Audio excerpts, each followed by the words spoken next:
রাতের ঢাকার এই মুহূর্তে আমি রয়েছি ধানমন্ডি 15-র ওভারপাসের উপরে, ওভারব্রিজের উপরে দাঁড়িয়ে। দর্শক দেখতে পাচ্ছেন যে রাতের ঢাকা দু লাইনের যে রাস্তা, তার একদিক দিয়ে গাড়ি যাচ্ছে, অন্য দিক দিয়ে আসছে, চমকপ্রদ লাগছে।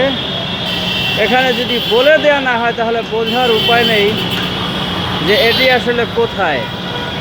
কোনো অ্যাড্রেস নেই, ঠিকানা নেই, কিন্তু চলছে, যে যার মতো করে চলছে, যে যার গন্তব্যের উদ্দেশ্যে যত দ্রুত সম্ভব যাওয়ার চেষ্টা করছে।